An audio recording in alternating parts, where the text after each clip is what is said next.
देखिए, बिल्कुल जेपीएससी की परीक्षा, जेएसएससी की परीक्षा इस राज्य में लगातार मजाक का पात्र बनती जा रही है।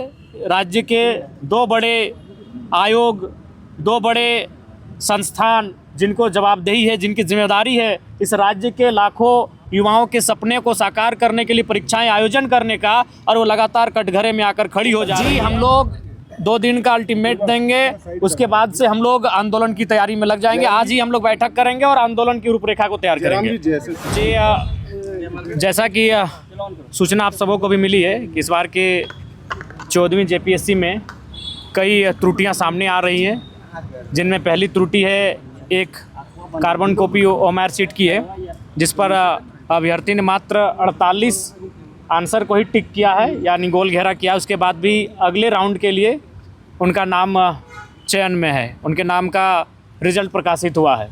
दूसरी बात है, सबसे महत्वपूर्ण विषय है कि आयोग के सदस्यों का हस्ताक्षर नहीं है। जब उस रिजल्ट में आयोग के सदस्यों का हस्ताक्षर नहीं है, उसके बाद भी जारी होना इस बात को स्वयं दर्शाता है, इंगित करता है कि यह प्रक्रिया अवैधानिक है। साथ ही साथ जिस कंपनी को, जिस एजेंसी को ये टेंडर दिया गया था एग्जामिनेशन करवाने का, वह उत्तर प्रदेश में ब्लैक लिस्टेड है। जो कंपनी उत्तर प्रदेश में ब्लैक लिस्टेड है, वो झारखंड में एग्ज़ाम कैसे करवा पा रही है और झारखंड में उसको एग्ज़ाम करने क्यों दिया जा रहा है? तो यानी ये स्पष्ट बातें दर्शा रही हैं कि 14वीं जेपीएससी की परीक्षा है, इसमें कुछ ना कुछ गड़बड़ी, कुछ ना कुछ त्रुटियाँ, विसंगतियाँ हुई हैं, और उसी को लेकर कल शाम को ही रांची आए हैं। सबसे पहले माननीय मुख्यमंत्री महोदय से सचिवालय में जाकर मिले। कल वन विभाग की समीक्षा बैठक थी, रात 8 बजे मुख्यमंत्री महोदय से हमारी मुलाकात हुई। उनसे मैंने इस विषय में विस्तार पूर्वक बातचीत किया। उन्होंने भी कहा कि इस मामले को हम लोग संज्ञान में ले चुके हैं, इस पर हम लोग गंभीर हैं। उसके बाद रात को 8 बजे माननीय मुख्यमंत्री महोदय से मिलने के बाद आज दिन के 11 बजे महामहिम राज्यपाल महोदय से मुलाकात की है और उनको भी इस मामले से अवगत करवाए हैं कि आप इस मामले को संज्ञान में लेते हुए फिलहाल जो परीक्षाएं, मुख्य परीक्षाएं होंगी, उनको स्थगित किया जाए जब तक कि इस पर कोई एक जांच ना हो जाए। महामहिम ने क्या करा? महामहिम ने कहा कि इस विषय को हम लोग भी अखबार के माध्यम से जानकारी में ले लिए हैं और हम लोग भी रुचि रखे हैं। वास्तविक बात है कि इस बार जेपीएससी की जो परीक्षा है उसमें गड़बड़ियां हुई हैं, और उन्होंने भी इस बात को दर्शाया कि जब आयोग के सदस्यों ने स्वयं हस्ताक्षर नहीं किया है, वो स्वयं मुख्यमंत्री को चिट्ठी लिख रहे हैं कि इसमें वो गड़बड़ी की आशंका जता रहे हैं, तो इस बात से इनकार नहीं किया जा सकता कि गड़बड़ी नहीं हुई है।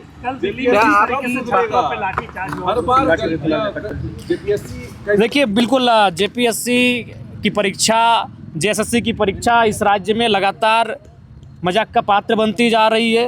राज्य के दो बड़े आयोग, दो बड़े संस्थान जिनको जवाबदेही है, जिनकी जिम्मेदारी है इस राज्य के लाखों युवाओं के सपने को साकार करने के लिए परीक्षाएं आयोजन करने का, और वो लगातार कटघरे में आकर खड़ी हो जा रही हैं। ऐसे में सरकार को गंभीरतापूर्वक विचार करना चाहिए और उन्हें इनकी कार्य प्रणाली में सुधार कैसे हो, परीक्षाएं नियमित कैसे हों, पेपर लीक के मामले ना आए, विसंगतियां ना आए, त्रुटियां ना आए, इस पर गंभीर होकर कार्य करना चाहिए। अच्छा, जैसे राजभवन तक रहेंगी या फिर आगे सड़कों पर? जी, हम लोग 2 दिन का अल्टीमेट देंगे, उसके बाद से हम लोग आंदोलन की तैयारी में लग जाएंगे। आज ही हम लोग बैठक करेंगे और आंदोलन की रूपरेखा को तैयार करेंगे। जेएसएससी की एक और मामला सामने आया है, उसमें जो एग्जाम है, एग्जाम के अगले दिन या देर रात एडमिट कार्ड आ रहा है, ये मामला भी उजागर हुआ है।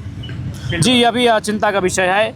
इस प्रकार के मामले, कई मामले आए हैं जो स्पष्ट बता रहे हैं कि इस बार के परीक्षा में निसंदेह कोई न कोई समस्याएं हुई हैं, गड़बड़ियां हुई हैं, और उसको लेकर हम लोग मुख्यमंत्री राज्यपाल महोदय से मिले हैं और आगे हम लोग आंदोलन की तैयारी भी करेंगे। कल भारतीय जनता पार्टी का जेपीएससी कार्यालय घेराव है, क्या आपको उसका समर्थन रहेगा या फिर अपनी रणनीति? नहीं, जी, हमारा तो अपना रणनीति रहेगा, लेकिन उसके बाद भी उसका नैतिक समर्थन रहेगा, चूंकि जो छात्रों की आवाज़ उठाए, जो छात्रों की बात करे, चाहे वो कोई भी राजनीतिक दल हो, उसका हम लोग नैतिक समर्थन करते हैं। आप जंतर मंतर गए थे, जी जी, और दिल्ली में आपने जिस तरीके से छात्रों की आवाज़ को आपने बल दिया, क्या देखते हैं? जी, बिल्कुल, उस लाठी चार्ज की सबसे पहले तो मैं निंदा करता हूं, भर्त्सना करता हूं कि लोकतांत्रिक भारत में जो युवा भारत के भविष्य हैं, जो बच्चे कल को जाकर इस देश को संभालेंगे, देश को संवारेंगे, उनके साथ लाठीचार्ज की घटना बहुत ही निंदा का विषय है। उनकी सिंपल सी मांग है कि आप आकर बातचीत करिए, आप संवाद करिए, और अगर उस संवाद के बाद तथ्यों के आलोक में, तर्कों के बाद अगर शिक्षा विभाग, अगर विभाग दोषी पाया जाता है, जो कि अनुमान है कि पाया ही जाएगा, तो विभागीय मंत्री को इस्तीफा देना चाहिए। उन्होंने माननीय प्रधानमंत्री को पद से हटाने के लिए तो नहीं कहा है कि प्रधानमंत्री की गद्दी आप छोड़ दें, लेकिन उनकी नैतिकता होनी चाहिए। एक लोकतांत्रिक भारत है और आप कहते हैं कि हम देश को श्रेष्ठ बनाएंगे, तो श्रेष्ठ भारत तभी बनेगा जब छात्रों की आवाज़ सुनी जाएगी, किसानों की आवाज़ सुनी जाएगी।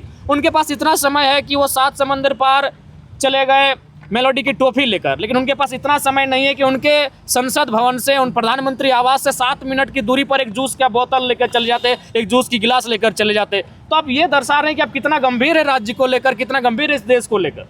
बीजेपी कल जेपीएससी को लेकर प्रोटेस्ट कर रही है, क्या जयराम जी, जेपीएससी को साथ साथ उनको नीट को लेकर भी प्रोटेस्ट करना चाहिए।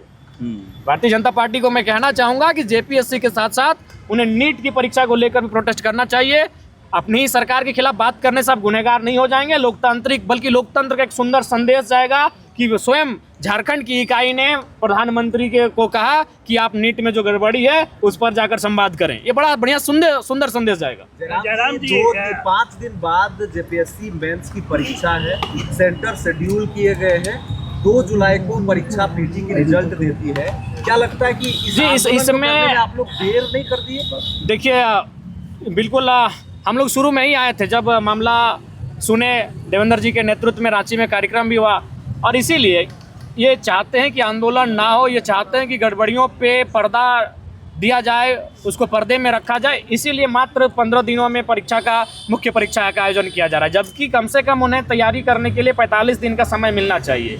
इससे पहले जो परिपाटी रही है, परंपरा रही है कि प्रारंभिक परीक्षा के बाद जब मुख्य परीक्षा की तिथि का तय होता है तो कम से कम 45 दिनों का उनको समय दिया जाता है, लेकिन 45 दिनों का समय उनको दिया भी, अभ्यर्थियों को भी नहीं दिया गया है।